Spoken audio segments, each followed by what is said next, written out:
Hello and welcome to another Tri-tutors video. In today's video we're going to be unpacking the poem Talk to the Peach Tree by Sepamla. So firstly, a little bit of information about our poet so that we can understand the context of the poem better. He was born in 1932 and he passed away in 2007.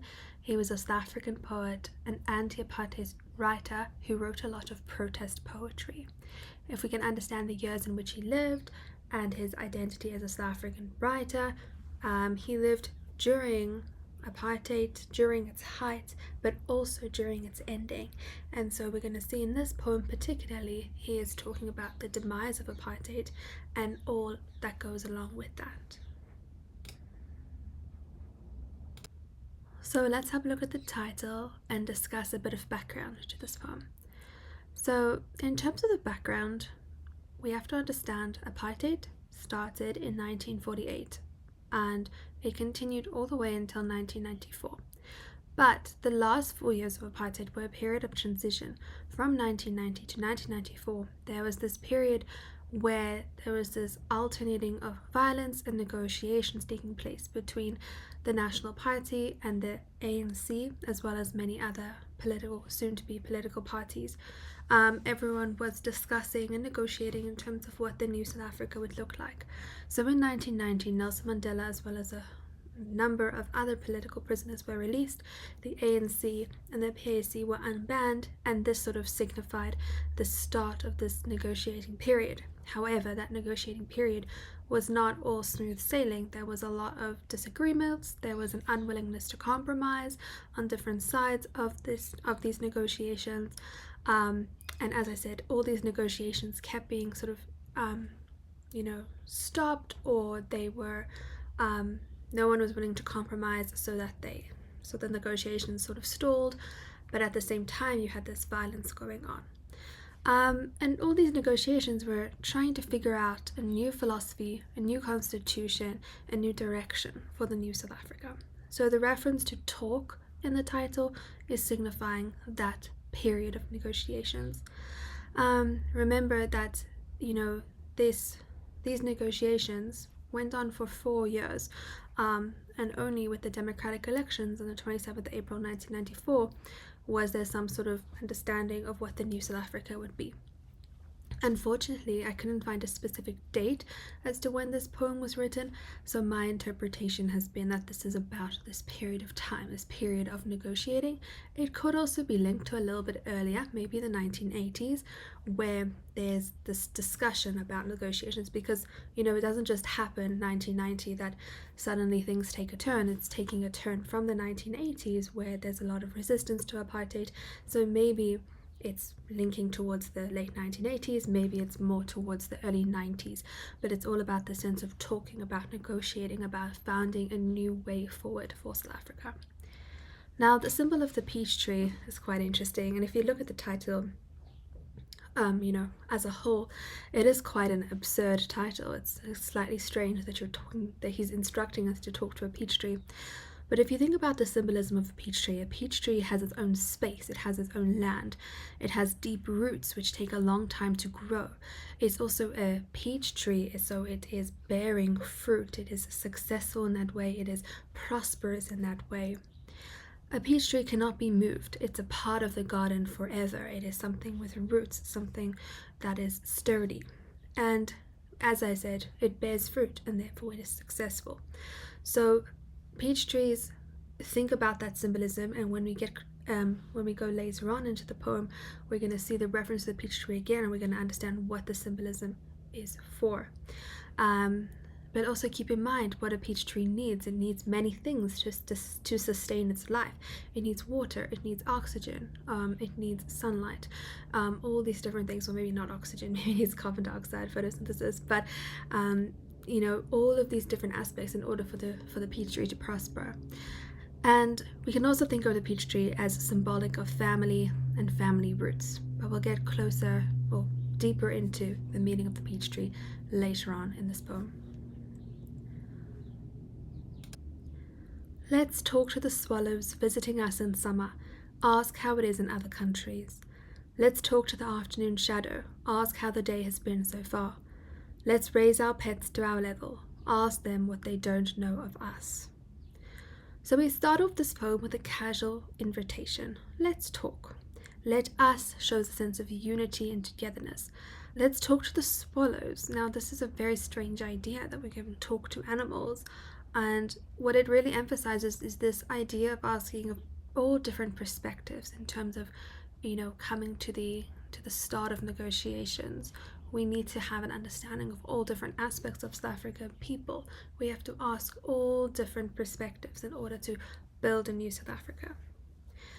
Also, you should think that swallows migrate, so they come from one country to another country, and that's why we need to ask these swallows, because they have been to these other countries, and we need to ask them, how do other countries function? How do they have peace and prosperity for all of their citizens? How do they prioritize equality? Perhaps it's also signifying specifically African countries, because African countries during the 1960s and 1970s were gaining independence and completely rebuilding their government structures. So maybe we need, information from them, or we need some sort of inspiration from those countries. So the idea of building a whole nation or a whole new system of governance, you can understand the magnitude of that request, and that's why we need to ask all these different perspectives. Let's talk to the afternoon shadow. If you think about the afternoon shadow observes the day. We need to ask people or beings or concepts that have been around for a while or have been noticing different things. We want wisdom in terms of how we create this new South Africa. Ask how the day has been so far. Understand as well the day of the shadow. So if you think about all of these the swallows, the afternoon shadow, as being indicative of a type of person, that we need to be asking about how they should be integrated, or their perspective on the new South Africa. We need to understand their day. We need to understand what they've been through. We need to understand their struggles. So he uses this form of personification by giving these animals the ability to have a meaningful conversation, or these concepts. Let's raise our pets to our level. So swallows, afternoon shadow, and pets, not usually things we would ask advice of. The speaker is saying the negotiation should be inclusive of all the people previously denied a voice, the groups that the apartheid government put on the level of pets. Ask them what they don't know of us. Notice the repetition of let's and ask. It's really engaging with the reader and emphasizes this message of engaging with everyone. The comment is being made on how the white people don't know anything about African people because they've always thought of themselves as superior. They've always thought of themselves as different, level above. And now comes the time of negotiations and building a new South Africa, and the speaker is commenting on the fact that it is important for every single part of South Africa to be recognized, and for white people to understand the struggles and the lifestyles and everything that's going on within the African setting. The use of our in this stanza, and just the meaning of these stanzas, sort of suggests then that this is from the perspective of the apartheid government, that they are sort of talking amongst themselves, and they're saying, we have now got to talk to people who we've previously dismissed, or people who we've previously oppressed. So the use of pronouns is quite interesting here, because it seems to be from the perspective of the apartheid regime, or white people in general. Words have lost meaning. Like all notations, they've been misused. Most people will admit a whining woman can overstate her case. So these two stanzas are actually indented because this is a form of commentary. It's a form of an aside. This is the speaker's sort of commentary, his comments on the situation. So it's slightly removed from the rest of the poem. And so therefore we can understand that you can see the difference in tone, that there's the tone of encouragement at first, but this tone is a lot more reflective and slightly despairing, because he comments on some, some less than ideal aspects of the negotiation process. He says words have lost meaning, and this is about that difference between words versus action. Freedom has been promised but not yet secured. The negotiations dragged on for years and we get caught up on things that the different sides couldn't or wouldn't compromise on. Like all notations, notations are ways of writing. They've been misused. Things were promised, but they were never actually fulfilled. So you can see the sense of despair or distrust of the negotiation process. Most people will admit, if you think about the connotations of admit, it's telling the truth, but maybe not really wanting to if you have to admit that you've done something wrong. A whining woman can overstate her case. A whining woman, notice the alliteration, it emphasizes a sense of distress and moaning. Whining is what you do when you're complaining incessantly in an annoying way, maybe not about something serious. So a whining woman can sort of signify this unwillingness to compromise. Can overstate her case, meaning can over-exaggerate sort of her perspective or what she wants to happen, and therefore is unwilling to compromise on that. So making a bigger deal out of something than it truly is. Maybe this is a comment on the war of words. These negotiations are perhaps, leading towards failure. There was a lot of that sense during the 1990s, the early 1990s. There was, no one knew that the negotiations were ultimately going to be successful. It was a very sort of tricky and unsettling time. And this line also hints at the fact that South African people are becoming frustrated with the way of negotiations and how they're continuing. There is this suggestion that perhaps the negotiations have become misconstrued or have strayed from their intended purpose to end the violence and oppression, because what's happening in the early 90s is there is a lot of violence as well as the negotiations taking place.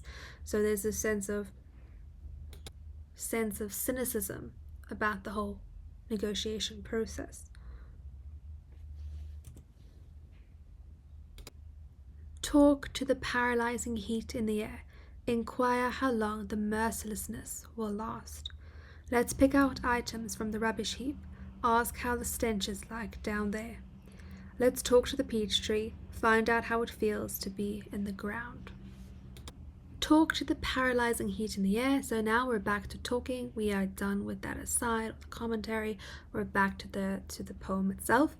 Talk to the paralyzing heat. Paralyzing is oppressing and completely sort of claustrophobic, this heat. And what does the heat in the air signify? It signifies apartheid, and it's saying that apartheid needs to end. The negotiations must actually reach their conclusion. They've been going on too long. Inquire how long the mercilessness will last. Mercilessness meaning apartheid, but also could signify the anticipation of the negotiation actually concluding. It's been going on for so long. It's this mercilessness, suffering. Long really emphasizes the suffering of South African people. And if you think of mercilessness as well, it definitely can signify apartheid in the sense that to be merciless is to have no compassion and care. And that's exactly what you can define the apartheid system as, this system of lack of compassion, lack of care. And so it's really driving home the urgency of the need for these negotiations to actually conclude and come to fruition, because this mercilessness has been going on for so long. This claustrophobic heat has trapped South Africa of its true potential and its true nature. Let's pick out items from the rubbish heap. Now we're back to asking for people's advice. The let's signifies that. And this is a really sort of troubling image, but the apartheid government treated African people like rubbish. The speaker says that the negotiation should talk to them to find out what their lives have been like, but also to show them to hurry and to end apartheid, sort of signifying how the apartheid government needs to address all these different people that they have wronged and that they've oppressed, and understand what they've been through in order to, for the negotiations to build a better South Africa. But at the same time, talking to these people is going to alert those in charge of any of the political parties, but alert them to how serious this matter is and how the negotiations need to be hurried in order for us to achieve a better South Africa as quickly as possible. Ask how the stench is down there. Stench, think of the connotations of stench. It's a strong and terrible smell, alluding to the terrible conditions. Down there, if you think of the word down, alludes to the level that we spoke about back in stanza 3. Let's talk to the peach tree. So here we are referring to the title. Find out how it feels to be in the ground.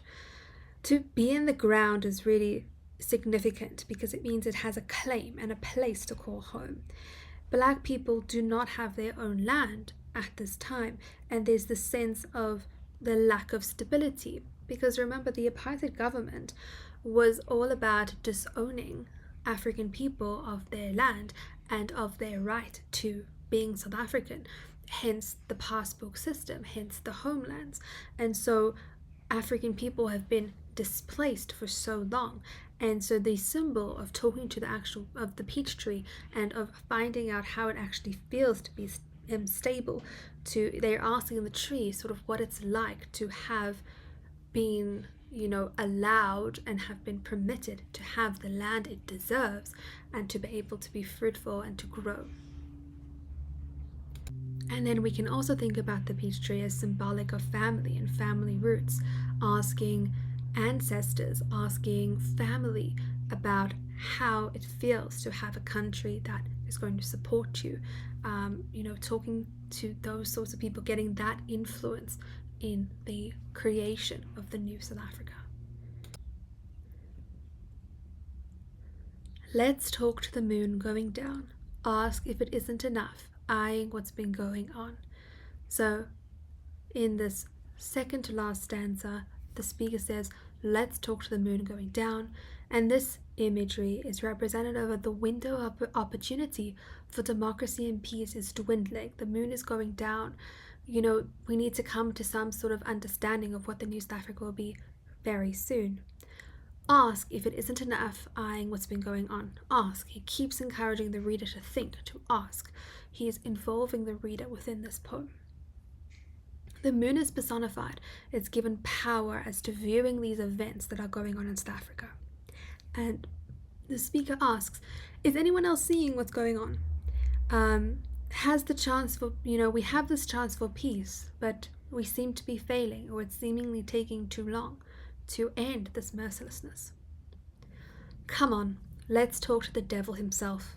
It's about time. And once again, come on, really encouraging the reader to come along with the speaker as they fight for South Africa's freedom. Let's talk to the devil himself. Do you see how the pronoun of let's could be changing throughout the poem? But here, the devil himself is clearly the apartheid regime and its leaders. And so there's this ultimate understanding that who we actually really need to talk to in order for these negotiations to go smoothly, but also in order for South Africa to be the best version of South Africa, there's the sense of confrontation that is needed towards the apartheid regime. It's about time. It's about time we confront them and demand justice. It's about time that they are held responsible for what they've done, and it's about time that their power is finally ended.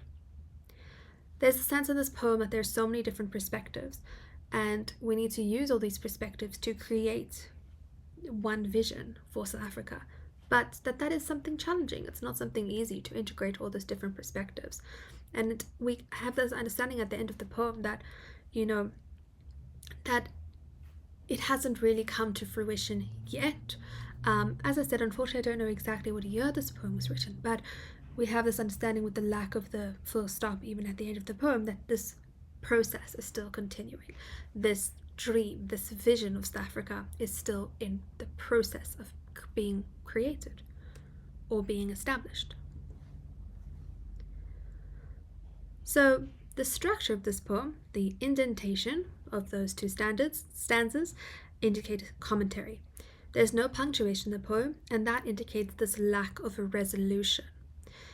Enjambment throughout the poem indicates or emphasizes the continuation of the plight of those suffering under apartheid oppression. The free verse nature of the rhyme scheme emphasizes a sense of sincerity, and also with the fact that it's sort of going against sort of typical rhyme scheme, it shows this trying or this attempt to break free of apartheid oppression.